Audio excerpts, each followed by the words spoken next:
So, as we all remember, just after GE14, one of the first things that our Prime Minister Tun M announced was that he wants to embark on another national car project. Yep. So, I honestly, that is not something that I particularly understand, especially not in this day and age of globalization. There really is no relevance whatsoever in having a national car project at all, but that is besides the point lah. Okay, so today, okay, there was a press conference actually announcing that there is a new car project that really is already underway. And not only that, they claim that they will be able to roll out a prototype, okay, a prototype by sometime in 2019. And more than that, they will be the first car of the project will be hitting the market in 2020. It's 2018 October now, and my view is that unless these guys are being backed by an established player supplying them with technology, I absolutely fail to see how this is going to fly. I mean, you see, the thing is, developing a car is not child's play. It's not something like, you know, you can wake up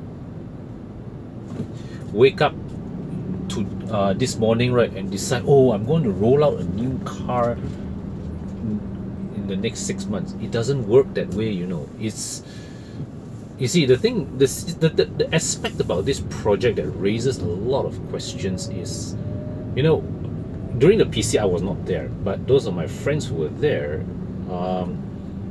they were unable to get answers when asked about what type of car they are making. So they don't know if the new car is going to be a sedan, a hatchback, wagon, SUV, MPV. They don't know.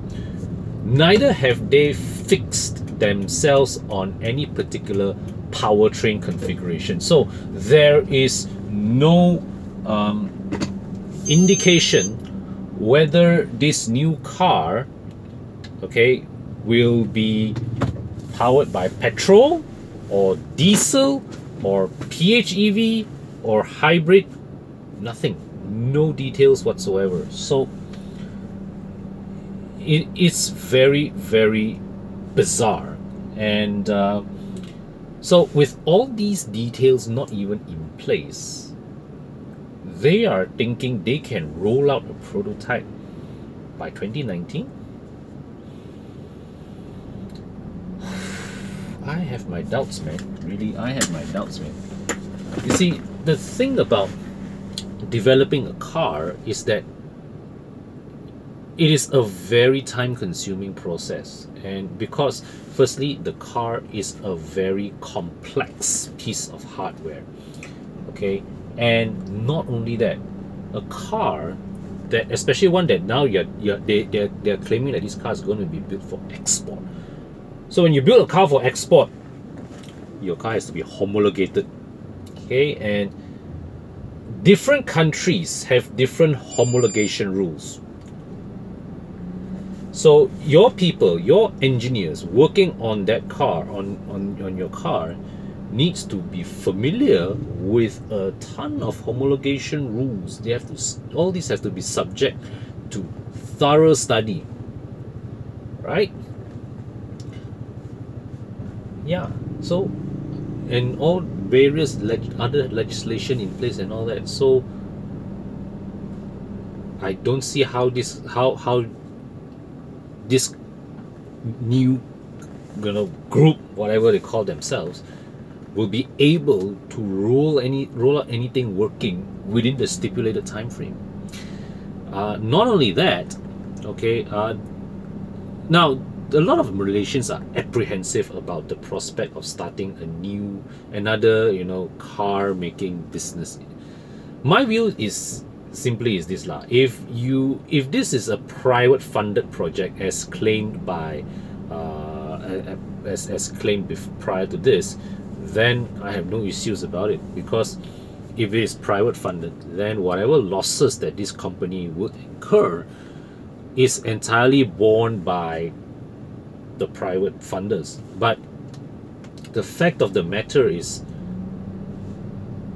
I don't see this so-called new car company coming in with any form of a credible game plan that makes the whole business case feasible. So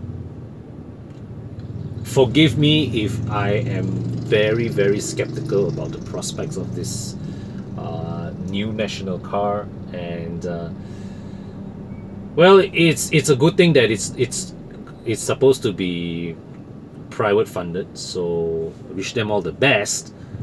Of course, we hope that this will not be, that the success of this new car project will not come at the expense of more protection as we experienced, you know, during the 80s and 90s, where, you know, foreign made cars were taxed beyond the reach of most Malaysians. We don't want a repeat of that again.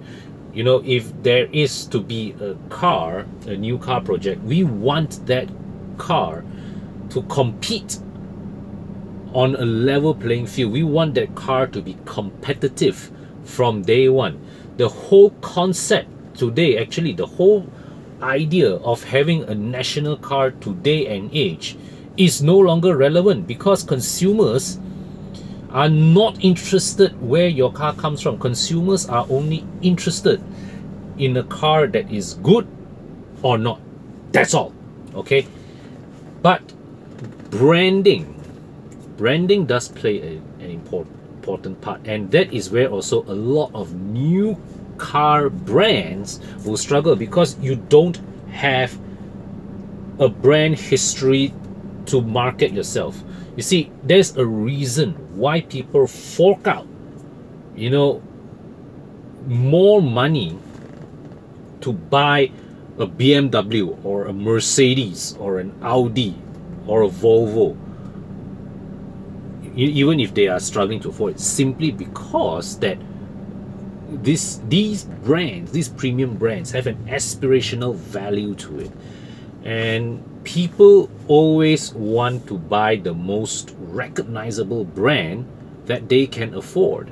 So, you know, it is why that, you know, despite Proton offering a Preve at 70,000, people are quite okay to spend that same amount of money on a Honda City or a Nissan Almera or a Toyota Vios that is not as well equipped, don't drive as well, but because they have a Toyota or Nissan or Honda brand. So that is another aspect where our new car maker, if it even takes off, will struggle, because today consumers have shown a willingness to spend on a brand that they aspire to, on a brand that they trust. It's not about country or what, it's just about your product's aspirational value. So one thing about this new national car project is that they're talking about producing a car that is very high-tech, and high-tech cars don't come cheap. So if you're going to make something expensive, you're gonna have to attach, you're having a lot of catching up to do with your brand value. So, well, what can I say but all the best.